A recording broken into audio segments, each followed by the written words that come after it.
The tale of Poke creation. In the beginning, there was darkness. An absolute void of nothing. But from nothing came something. A single egg of light. That egg hatched into Arceus, a being of creation. With its near unlimited power, Arceus began the process of shaping the universe. To aid its creation, Arceus created the deities known as Palkia, Dialga, and Giratina and granted them domain over space, time, and antimatter respectively. During the process of creation, Giratina showed violence and anger, traits unfitting for Arceus' universe, so Giratina was banished to a dimension reverse of Arceus' universe, the Distortion World. Together, Arceus, Palkia, and Dialga created the universe. Palkia and Dialga left the universe to observe from afar in their own domains of time and space. With the universe created, the next step was to fill it. To accomplish this goal, Arceus created a being known only as the Cosmic Architect. It was the Cosmic Architect's job to create the structures that would fill the universe, one solar system at a time. When creating the solar system that would one day contain the Earth, the Cosmic Architect, following Arceus' model, created three beings to aid it. Atlas was created to construct planets, Sylgana was formed to create moons, and a third being was made to create the sun. When it came time for Atlas to create the Earth, he too did so with help. With the birth of Kyogre, the Earth was covered in oceans. With the birth of Groudon, land rose up from the sea. And with the creation of Rayquaza, the planet was cloaked in an atmosphere. The planet was now set for the creation of life. Similar processes presumably occurred across the universe, as evident by alien Pokémon life, such as Deoxys and Behaim. With a habitable planet now formed, Arceus prepared for the next step in its creation of the universe, the creation of wide-scale life. To complete this task, Arceus created Uxie, Azelf, and Mesprit, the embodiments of knowledge, willpower, and emotion. With these three aspects critical to life, life could now evolve naturally. First came Mew, as well as the first humans. Also born was Regigigas. Using its incredible strength, it towed the landmasses created by Groudon across the seas made by Kyogre, and formed the modern continents. Ancient humans would come to revere this godly Pokémon and create the golems known as Regirock, Registeel, and Regis and its image. The ancient world of Pokémon. Over the course of several million years, the Mew population slowly evolves into a more diverse group of Pokémon, becoming the ancestor of all terrestrial Pokémon. The Mew population also begins to dwindle in numbers. The Pokémon living in this time period are quite different from those seen in the modern day. For not entirely known reasons, most of the Pokémon living in this era go extinct. Sometime later, after life on Earth has recovered from the mass extinctions, human society begins to form.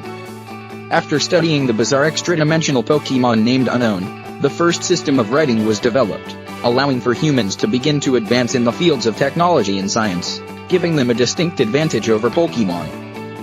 With their advances in language and technology, humans begin to build structures that would one day become famous around the world.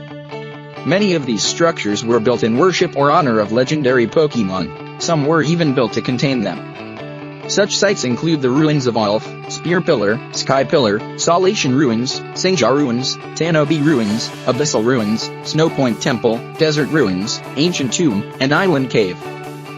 As human society developed, so too did warfare. In the Kalos region, a great war known as the Kalos War raged across the land. In an attempt to save a friend, Hazy, the king of Kalos, created a machine of ultimate power, which could either grant or take life.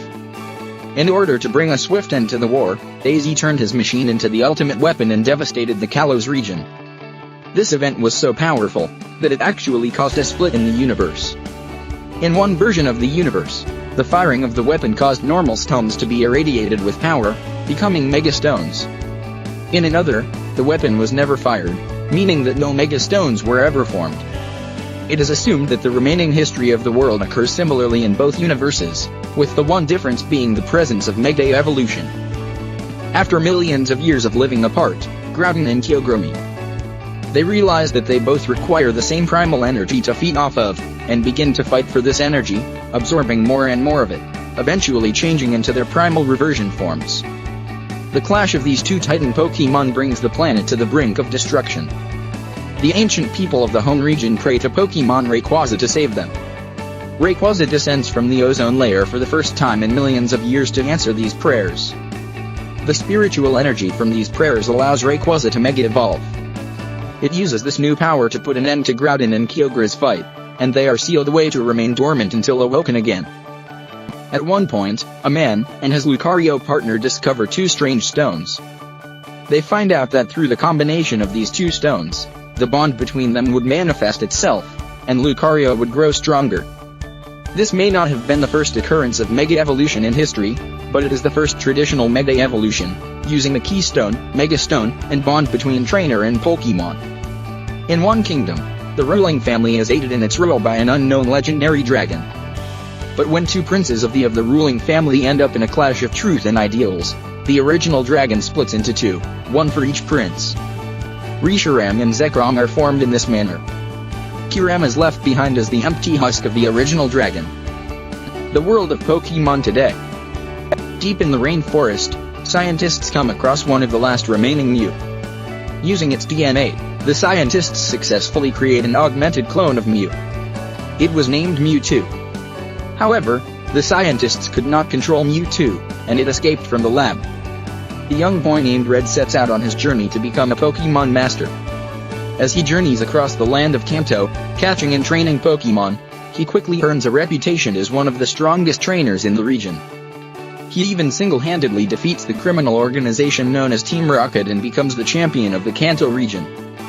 At about the same time, another younger trainer destined for greatness begins his journey, this time in the Hone region.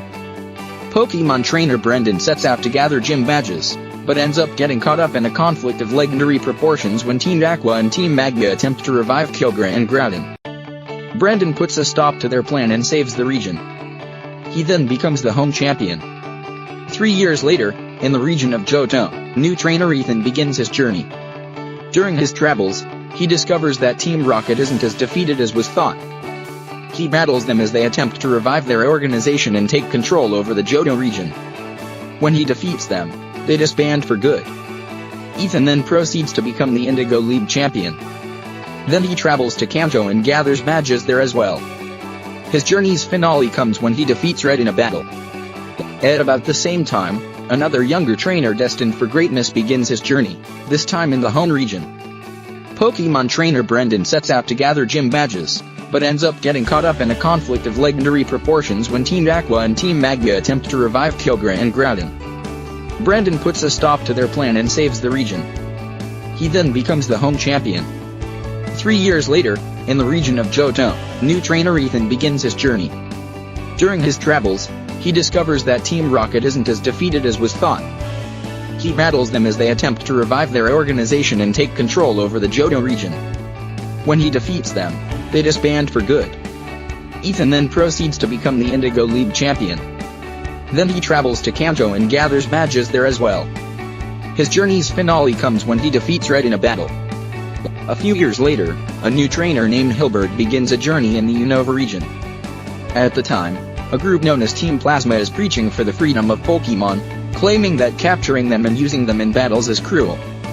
It turns out their actual intentions are far more devious, as their leader, Getsis, wishes to get everyone to release their Pokémon so that he would be the only one left with Pokémon. Hilbert is chosen by one of the legendary dragons of the Unova region to fight against N, pawn of Getsis, who has the opposing dragon. After they battle, N sees the error of his ways, and Team Plasma is stopped, or so everyone thinks. Hilbert moves on to become Unova champion. 2 years later, just as the trainer named Nate is beginning his journey in the Unova region, Team Plasma makes a sudden reappearance. No longer do they operate under a false goal. Their objective is the complete conquering of the Unova region and beyond. Nate is pulled into a fight against them. Getsy's new plan is to use the power of Kyurem, shell of the original dragon, to seize power. Just as he is about to use this power to defeat Nate, and returns with his dragon to save him. However, this is just playing into Getsy's hands, as he has Kyurem absorb the dragon and fuse with it. Now Nate has to stop Getsy's and his dragon, which he does. After becoming Unova champion, N releases his dragon and allows Nate to capture it himself.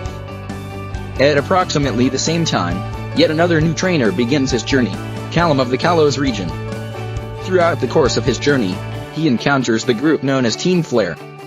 Their goal seems to be the destruction of the world in order to reset it. In order to accomplish this goal, they take control of AZ's ultimate weapon, which can be powered by the Pokémon of Life and Death. Callum teams up with one of these Pokémon to stop Team Flare from firing the weapon. After becoming Kalos champion, Callum is awarded the honor of Kalos for saving the region from Team Flare. The present, a trainer from the Tenno region named Brandon is on the road to becoming the Tenno champion. He is in the middle of a conflict with Team Planetary, who appear like a benevolent organization to the public, but actually are a crime syndicate. They plan on using the power of the Cosmic Architect to further their plans.